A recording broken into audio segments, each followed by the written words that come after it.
यहीं पर अगर मान लीजिए आप मेष राशि पर सूर्य बैठे हुए हैं अपनी उच्च वाली राशि में, तो ये दसवां भाव किसका होता है? नौकरी का होता है, प्रमोशन का होता है, राजनीतियों का होता है, पिता का कारक होता है, पिता का संयोग कितना मिलेगा, ये कुंडली में हमें दसवां भाव दिखाता है। तो प्रिय मित्रों, यहाँ पर उच्च का ग्रह है, यहीं पर मान लीजिए गुरु मारे बैठे हैं या शुक्र मारे हैं, गुरु की 7वीं दृष्टि इस भाव पर पड़ी तो ये भाव के फल का रक्षण करेंगे। यहाँ पर अगर गुरु मारे बैठेंगे तो गुरु की 7वीं दृष्टि सूर्य पर पड़ेगी, सूर्य गुरु का मित्र भी है तो फल की वृद्धि करेंगे, ज्यादा फल देने का प्रयास करेंगे। गुरु क्या है? शुभ ग्रह है, सौर मंडल में शुभ ग्रह है, और यहाँ पर सूर्य के अपनी उच्च वाली मेष राशि पर उच्च के हैं तो इस भाव का फल ज्यादा अच्छा होगा। हो सकता है नौकरी नहीं लगी है तो इस पीरियड में जब भी गुरु की दशा चलेगी या सूर्य की दशा चलेगी तो नौकरी लगना देखेंगे। अगर नौकरी लगी होगी तो आप प्रमोशन होना देखेंगे। अगर किसी व्यक्ति का बिजनेस है तो हो सकता है तब इस दशा अंतर दशा में कोई दूसरा बिजनेस भी चला ले।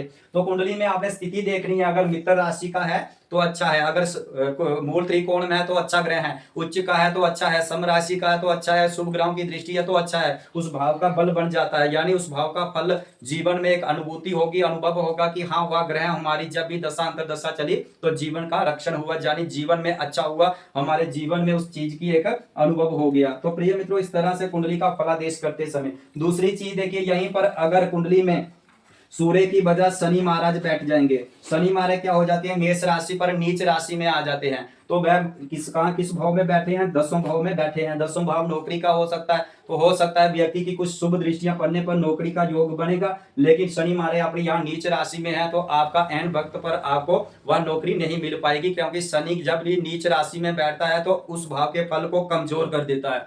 अगर यहीं पर शनि महाराज नीच राशि के हैं और शनि के ऊपर 2 क्रूर ग्रहों की जैसे राहु की भी दृष्टि पड़ गई, उसके बाद मंगल की दृष्टि पड़ गई, तो ज्यादा पीड़ित हो गया, वह भाव फल नहीं दे पाएगा। व्यक्ति कोशिश तो करता है, मेहनत तो करता है, लेकिन वह सफल नहीं हो पाता, ये कारण होता है कुंडली में। तो इस तरह से आप कुंडली का फलादेश करते समय सब सूत्रों का प्रयोग करके जब भी आप रिजल्ट निकालोगे तो प्रिय मित्रों, आप बेहतरीन रिजल्ट किसी को दे पाओगे कि हाँ कुंडली का भाव कितना बलवान है या कितना निर्बल वाली स्थिति है। तो यहीं पर कुंडली में अगर ग्रह कोई निर्बल वाली स्थिति में होता है, जिस भाव में बैठता है उस भाव को फल की कमजोरी आ जाती है। सबसे पहले आपने कुंडली का जो छठा भाव होता है, अष्टम भाव होता है, द्वादश भाव होता है, अगर कुंडली में इन ग्रहों के स्वामी अगर केंद्र में जाए या त्रिकोण में जाए तो वह भाव भी कमजोर हो जाता है, और जिस ग्रह के साथ यूपी बनाता है वह ग्रह भी कमजोर हो जाता है। यह भी पैरामीटर आपने लगाना है। अगर आकारक होकर जाएगा तो भाव के फल को कमजोर कर देगा, अगर कारक होकर जाएगा तो कुछ परिस्थितियों पर अच्छा हो जाएगा।